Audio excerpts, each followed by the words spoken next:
right, and we are back at it. We're going to talk a little bit more about triangles today in our second lesson of Unit 5 here on page 9, Identify Types of Triangles. You can see that this is Standard 11, Topic 2, Identify Types of Triangles using information about sides and angles. And actually, we're going to skip the opener and come back to the opener. I'm going to go through the types of angles first, or excuse me, types of triangles first, because that might help you answer these questions in case you're not familiar with some of these. So let's jump down to our notes on classifying triangles. So the first thing we do when we look at triangles is we look at how many sides do they have that are equal. And that gives us three different words, right? If they have 0 equal sides, all right, we say it's a scalene triangle. All right, if they have 2 equal sides, all right, okay, we say it's an isosceles triangle. And then if all 3 sides, all right, are equal, all right, we have an equilateral triangle. And notice once again the tick mark. So if you're unfamiliar with this, these tick marks mean they have the same measure, the same length, right? So think about interchangeable parts here. All right, so as long as they have the same markings, whatever those markings are, those means those are congruent or equal sides. Okay, now, here's what we also have to know. If I have 0 equal sides, that means I have 0 equal angles as well. Okay, now if I have 2 equal sides, that means I have 2 equal angles. And we call these the base angles in an isosceles triangle. All right, those are the ones that are going to be equal to each other. All right, so in this picture, these would be the base angles. All right, so it's the angles opposite the equal sides are going to be equal. All right, and then we say this is the vertex, all right, of an isosceles triangle.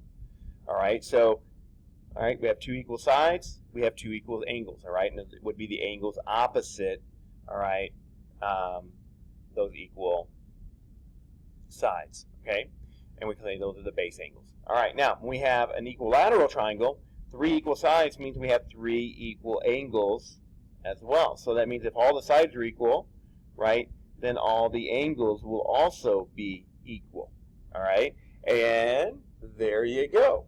All right, so now when we think about, all right, classifying by types of angles, all right, an acute triangle, all right, acute triangle means all 3 angles, all right, have a measure, all right, less than 90 degrees. All right, so all 3 angles have a measure less than 90 degrees. All right, an acute triangle. A right triangle means we have 1 angle, all right, with a measure equal to 90 degrees. All right, and we see the symbol for that right here. So this little box, right, okay, that's our right angle symbol. That means it's 90 degrees. Okay, an obtuse triangle. An obtuse triangle, all right, means we have 1 angle, all right, with a measure greater than 90 degrees. All right, so 1 angle with a measure greater than 90 degrees. All right, so 91 degrees, 115 degrees. All right, so as long as we have 1 angle greater than 90 degrees, all right, it's an obtuse triangle. And notice we can't have 2 angles greater than 90 degrees because then, all right, that would be greater than the total angle measure in a triangle, which we know has to be 180 degrees. All right, that's why we can only have 1 angle, all right, with a measure greater than 90 degrees. All right, that is a 9 there. Now, an equal angular triangle is the same as an equilateral triangle, all right, and that's what I was getting to, all right, up above, all right. So if all 3 angles are equal, we can say it's equal angular, all right. All right, so now, here's what I want you to do. Now you kind of have this in mind. Now I want you to go up here, all right, and let's try these 3 questions as an opener. All right, kind of a, not necessarily an opener now, all right, but maybe to kind of make you make some connections between what we talked about in the prior lesson with total interior angle measure of a triangle, all right, and now some of these new things. So pause the video, do problems 1, 2, and 3 there, flip it back on, and we'll see how you do. All right, so first one here, if a triangle has all equal sides and equal angles, right, so that would be our equilateral or equal angular triangle, we know that they're all equal, correct? And we know that there's 180 degrees in the triangle, and we'd have to divide that by 3, correct?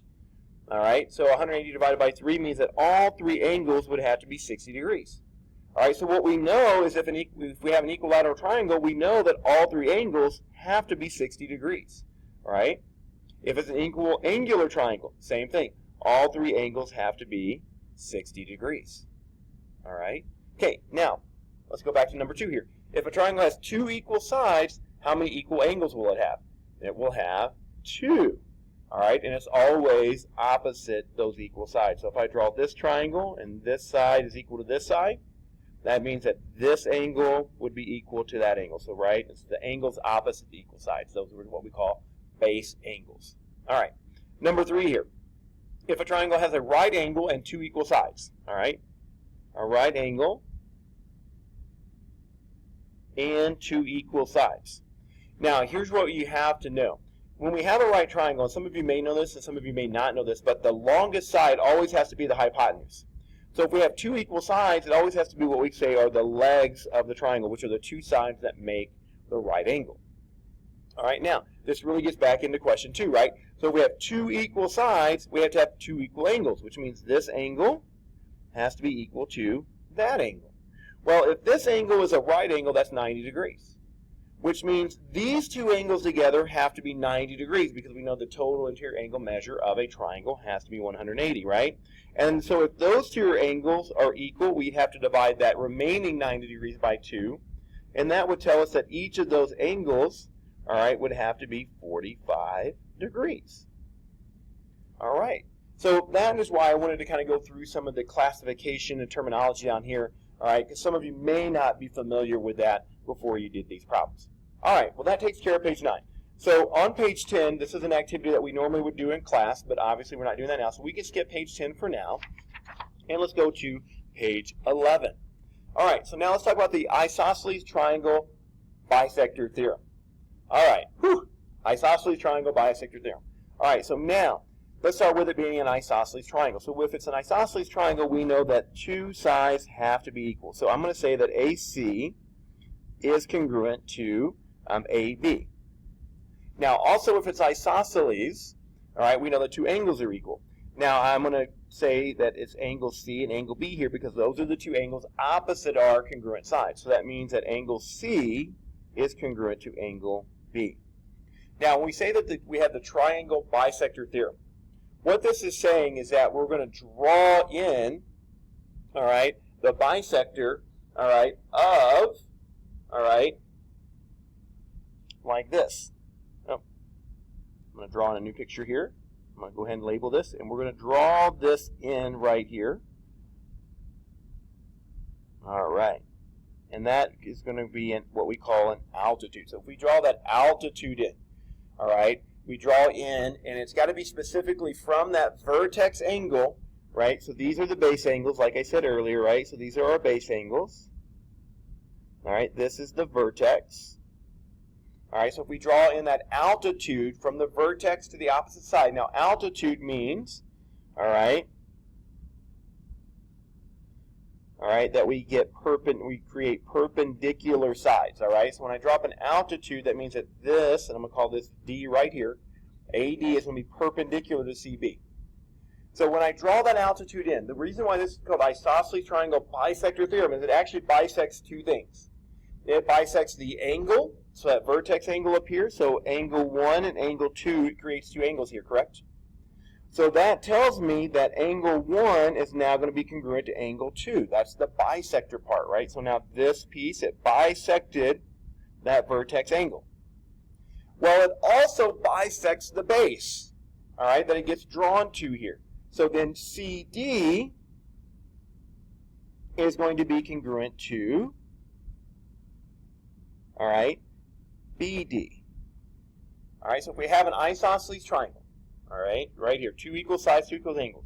We draw an altitude from the vertex angle, all right, to the opposite side, to the base of that triangle, all right. It bisects the vertex angle, and it bisects the base.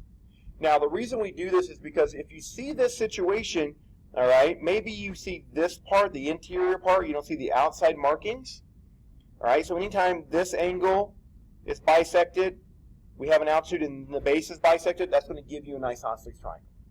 All right, so it's kind of like you may have to work in reverse as well.